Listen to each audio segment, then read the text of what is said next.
Os Stark de Winterfell assumem um papel protagonista na série Game of Thrones. Não apenas nos eventos que podemos ver na série, mas também em diversos momentos da história de Westeros, os Senhores do Norte se envolvem com disputas de poder e legalidade. Assim como as outras casas da série, os Lordes de Winterfell são cheios de simbolismos e significados que muitas vezes passam despercebidos pelo público, mas que são fundamentais para que nos identifiquemos com os inúmeros membros da família e suas trajetórias. E é isso que veremos no vídeo de hoje. Assim como já explicamos no nosso vídeo sobre a família Lannister, os Stark de Winterfell em sua contenda contra os Leões do Oeste simbolizam de forma direta a Guerra das Duas Rosas, onde Yorks e Lancasters disputaram o trono. E não são apenas os nomes parecidos, mas também as personalidades e trajetórias de algumas personagens. Eddard Stark é muito provavelmente uma alusão direta a Richard, o Duque de York, que assim como o Lorde de Winterfell é um nobre nortenho já acostumado a comandar exércitos em batalha. Ambos tentam impedir a corrupção política dos governantes sulistas de tomar o trono, e ambos entram em conflito com a rainha regente antes de serem decapitados, o que levaria a uma guerra civil.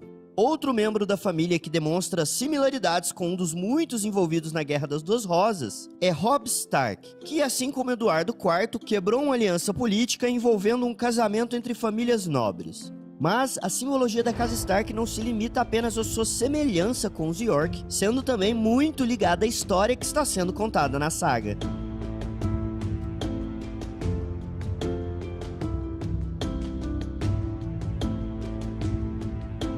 O banner da família Stark é composto de um lobo cinzento e um campo branco. Essa combinação é obviamente uma alusão à sua posição geográfica no norte do continente, rodeados pela neve e pelo frio e isolados do restante das casas sulistas e suas maquinações políticas, mas também carrega muito mais do que isso. Esse isolamento torna os Stark muito diferentes das demais grandes casas de Westeros, o que podemos ver em seu culto aos deuses antigos e seus modos do dia a dia. O branco é uma cor principalmente conhecida pela paz, inocência, recomeço, pureza e ingenuidade, atributos que podemos ver frequentemente nos membros da casa.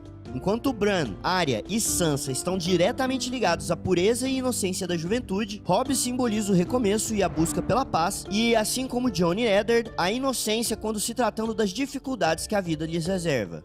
E é essa mesma dificuldade simbolizada pelo cinza. Uma cor transitória entre o branco e o preto, o cinza carrega com sua simbologia justamente a modificação, o fim da inocência dos mais jovens e, claro, a realização dos mais velhos de que o mundo não é tão simplório como imaginavam. Além disso, o cinza também traz uma simbologia de tranquilidade, estabilidade, compromisso, controle e isolamento, algo que Eddard, Robb e Jon têm em comum com suas personalidades estoicas. Por fim, o cinza também é uma cor muitas vezes ligada à depressão, algo que pode ser comparado com as inúmeras tragédias que os protetores do norte enfrentam.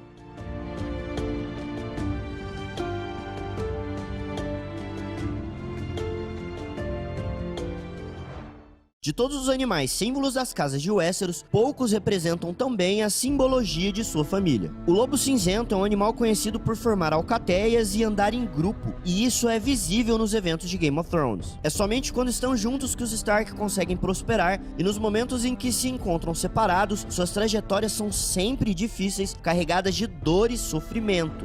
Assim como um lobo, a família é conhecida por sua ferocidade quando acuados ou defendendo aqueles com quem se importam, por sua lealdade e também pela sua curiosidade, algo que podemos enxergar quando Ned Stark se envolve com a busca pela verdade a respeito dos filhos de Cersei, nas escaladas de Bran ou em sua quest pessoal após deixar o Winterfell, e também em Arya e suas aventuras por King's Landing ou Essos. Mais do que isso, a ligação entre os Stark e seus lobos são inúmeras. Assim como o lobo e o cervo encontrados pela família no início da saga, Eddard e Robert morrem devido ao embate entre suas famílias. O destino dos filhotes, suas personalidades e suas características também nos dizem muito a respeito de cada um dos herdeiros de Ned. Shagdog é selvagem e furioso, assim como Rickon, e ambos acabam mortos na mão de traidores nortenhos. Nymeria é valente como Arya, e as duas acabam se virando sozinhas e formando novos grupos. Summer é curioso, e a ligação entre ele e Bran talvez seja a mais profunda entre todos, sendo o próprio Bran chamado de Criança do Verão, uma clara alusão à esperança que ele representa em sua jornada. Lady é delicada, bela e educada, assim como Sansa, e ambas acabam sendo sendo punidas pelos atos de seus irmãos. Ghost é totalmente diferente dos irmãos, representando a posição de Jon como bastardo, mas também é silencioso e corajoso como seu dono. Por fim, Grey Wind também é feroz e corajoso como Robb, algo que podemos ver nas inúmeras batalhas travadas pelo duo e também em sua separação antes da morte de ambos.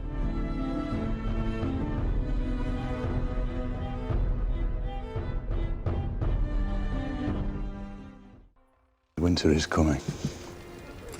O lema dos Stark é diferente de todos os outros. Enquanto as demais casas de Westeros procuram valorizar suas características, os Lords e Ladies de Winterfell usam seu lema não como uma forma de expor suas virtudes, mas como um lembrete à própria casa e às demais de que tempos difíceis estão por vir. Descendentes dos primeiros homens, os Stark têm uma relação direta com a Patrulha da Noite e os outros, sendo literalmente os protetores do Norte. Seu lema é uma alusão à luta eterna contra os White Walkers, mas também um aviso de que o inverno é duro e exige preparo.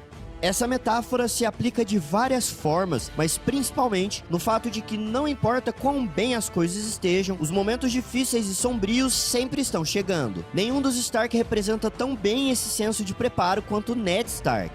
O patriarca da família demonstra em inúmeros momentos seu apego à honra e dever, valores que são passados de pai para filho desde que os primeiros Stark se tornaram reis do norte, e incumbidos o dever de proteger o restante do país, tanto das invasões selvagens quanto dos zumbis de gelo. Para os Stark, o inverno sempre está chegando e é de suma importância que estejam prontos para cumprir o seu dever. Fora isso, é possível enxergarmos os invernos de cada personagem da família. Para Ned, a ida ao sul. Para Robb, a guerra é iminente. Para Jon, a chegada dos outros. Para Sansa, o fim de sua visão de um mundo de conto de fadas, e por aí vai. A lembrança constante dos momentos difíceis une os membros da família e aumenta os laços e a lealdade entre eles, em sintonia com a própria simbologia do lobo. Assim como vários outros nortenhos, os Stark estão sempre preparados para o inverno, seja ele literal ou não.